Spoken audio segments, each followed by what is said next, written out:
The sun beat down on the back of his neck, distinct and unforgiving. It felt exactly like the sun over Tobruk. The dry heat, the dust coating his throat, the blinding glare off the horizon. It was all familiar to a veteran of the Desert War. But when he looked up, he didn't see the endless dunes of Libya. He didn't see British tanks cresting the ridge. He saw a rusty pickup truck driving down the dirt road. He saw a wooden farmhouse with a porch swing, and in his hands, instead of a Mauser rifle, he held a heavy sack of white cotton. This wasn't North Africa. This was Texas. The man wiping sweat from his forehead was a soldier of the elite Afrika Korps. Just months ago he was fighting under Field Marshal Rommel, part of the most feared fighting force in the Wehrmacht. Now, he was one of thousands of German prisoners of war, dropped into the heart of the American South. If you enjoy discovering these forgotten corners of history, please take a second to subscribe to the channel as we dig into the archives. The story of how Hitler's elite ended up picking cotton in the Lone Star State is one of the strangest chapters of World War II. It began in the spring of 1943. The Axis forces in North Africa collapsed. The Allies took over 250,000 prisoners in Tunisia alone. The sheer volume of men was a logistical nightmare. Britain was already overcrowded and short on food. They couldn't feed them. They couldn't house them. So the United States made an offer. They had space, they had food, and they had a massive labor shortage. Ships loaded with German soldiers crossed the Atlantic, dodging U-boats that were technically on their own side. For a young lieutenant named Hans, the journey was a blur of seasickness and anxiety. He stood on the deck as the ship docked in New York. He expected dungeons. He expected forced labor in coal mines. He expected the propaganda he had been fed in Berlin to be true. Instead, he was put on a passenger train. The window of the train car became his cinema screen. Hans watched America roll by for days. He saw cities that hadn't been touched by a single bomb. He saw endless fields of corn and wheat. He saw cars, thousands of civilian cars driving on paved roads. In his diary, he scribbled a thought that terrified him more than any artillery barrage. We have been lied to. The Americans are not collapsing. They are just getting started. The train finally stopped in a small town in East Texas. The humidity hit them like a physical blow.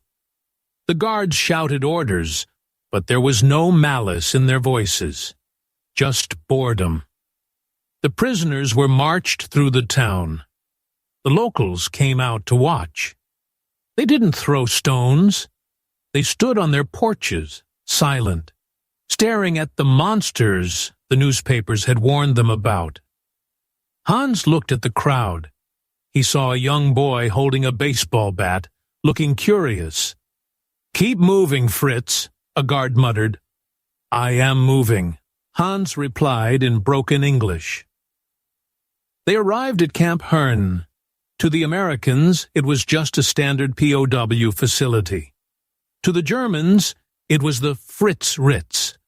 There were barracks with heating. There were soccer fields. There were theaters. And then there was the mess hall. This was the first major shock. The first meal. Hans stood in line, holding a metal tray. The cook, a large man with a white apron, slapped a massive steak onto the tray. Then a scoop of mashed potatoes. Then green beans. Then white bread. Real white bread. In Germany, civilians were eating sawdust mixed with flour. Here, the prisoners ate better than the guards back home. He sat down at a long wooden table next to his sergeant, a man named Kurt. Kurt stared at the meat. He poked it with a fork, suspicious. "It's a trick," Kurt whispered. "Eat it," Hans said, "before they change their minds. Why feed us like this? Maybe they have so much food, they don't know what to do with it." That realization was a weapon. It did more damage to their morale than any bomb. It showed them the impossible scale of the American economy. But the camp wasn't just a vacation. It was a pressure cooker. Inside the barbed wire, the war was still being fought. The hardcore Nazis, the true believers, organized themselves. They controlled the barracks. They monitored the other prisoners for signs of defeatism. Hans felt the eyes on him constantly. If he spoke too kindly to a guard, he was watched. If he read an American newspaper with too much interest, he was marked. They had their own court system inside the camp. They called it the Holy Ghost. Men who were deemed traitors would wake up with dark bruises they refused to explain. Others simply requested transfers to different barracks in the middle of the night, their eyes full of fear. One evening, the tension snapped. Hans was sitting on his bunk, writing a letter home. A shadow fell over the paper. It was a group of 3 men from the hardliner faction. Their leader, a tall corporal with a scar on his chin, leaned in close. "You were laughing with the guard today," the corporal said. "I was asking for a light," Hans replied, not looking up. "You are getting too comfortable here. Don't forget who you are." "I know who I am. Do you?" The corporal kicked the bunk frame. The metal rattled loudly in the quiet barrack. "The Third Reich is winning. When they invade America, we will be the vanguard from the inside. And you will be judged." Hans finally looked up. He looked into the man's eyes and saw a delusion so deep it was almost impressive. "Look outside," Hans said quietly. "Look at the lights of the town. They leave them on all night. They aren't afraid of bombers.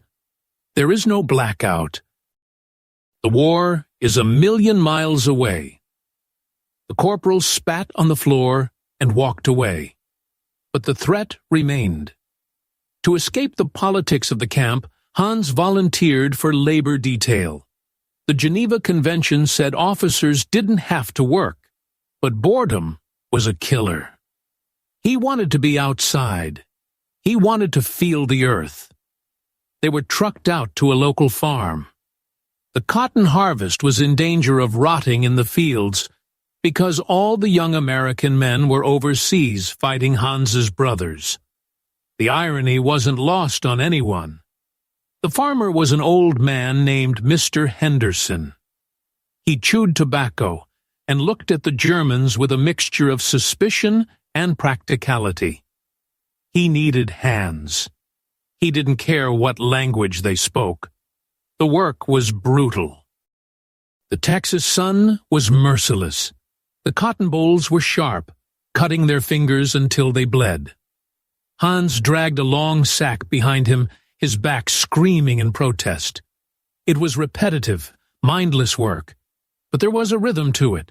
Pluck, stuff, drag, pluck, stuff, drag. By midday, they were exhausted. Mr. Henderson drove his truck out to the field. He honked the horn.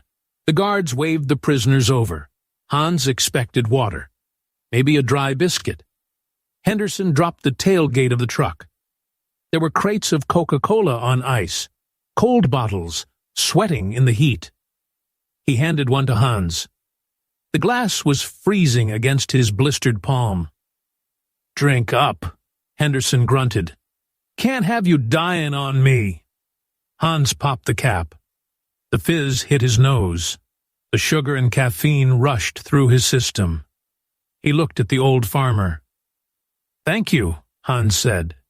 "You work hard," Henderson replied, "for a kraut." "I am a farmer's son," Hans said. "In Bavaria. We grow hops, not cotton." "Farming is farming," Henderson spat into the dust. "Earth don't care who plows it." It was a small moment, a tiny crack in the wall of war. But then the reality of their situation came crashing back. A few weeks later, news arrived in the camp.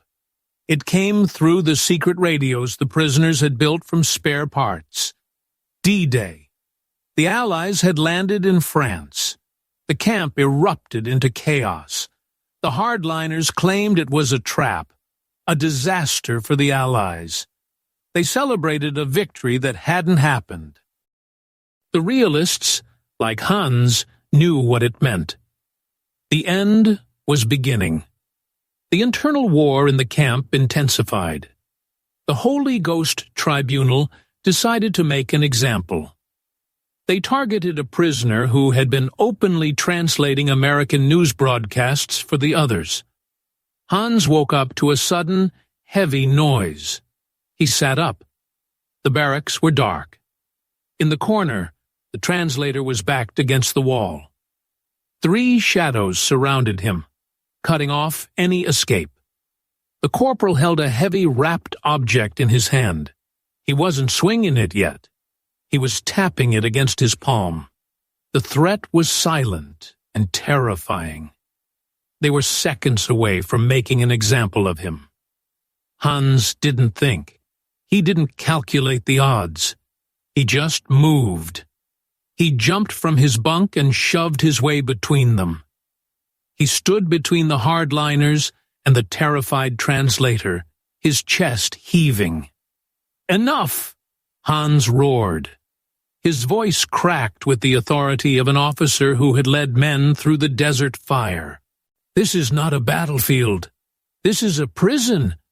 You are fighting ghosts." The corporal stepped forward. He looked at Hans, then looked at the circle of men watching from their bunks. He saw doubt in their eyes. The spell of fear was breaking. The invasion of Europe had shaken them more than they admitted. "Traitor," the corporal whispered. But he didn't attack. He stepped back. The guards burst in a moment later, batons drawn, but the confrontation was over. Hans had drawn a line in the sand. As the months dragged on, the dynamic shifted. The news from Europe got worse for Germany. The denial in the camp faded, replaced by a heavy, silent depression. The arrogance of the Afrika Korps was ground down not by bullets, but by the undeniable reality of American logistics. They saw the endless trains of tanks heading to the coast. They saw the newspapers. They saw the films. Hans continued to work in the fields. He watched the seasons change in Texas. The cotton was harvested. The corn was planted. He learned to speak English with a Texas twang. He learned how to fix a tractor engine with baling wire. One afternoon, sitting on the porch of the farmhouse during a break, Mr. Henderson asked him a question that had been hanging in the air for a year. "What you gonna do, Hans, when this is over?" Hans looked at the horizon. "I go home. I have to rebuild." "You could stay," Henderson said. "Government might let you. I need a foreman." It was a tempting offer, to stay in a land where bombs didn't fall, where food was plentiful, where he wasn't a soldier, just a man. "I cannot," Hans said softly. "My family, they are there." "I reckon so," Henderson nodded. "Family is family." The war ended in May 1945. The camps were slowly emptied. The return journey was somber. The men who boarded the ships in Galveston were not the same men who had arrived. They were tanned, well-fed, and carried suitcases filled with American cigarettes, chocolate, and denim. Hans stood on the deck of the ship as the Texas coast disappeared. He opened his diary one last time. "I am leaving the land of my enemy, but I do not feel hatred. I feel only a strange sadness. We were conquered not by hate, but by plenty."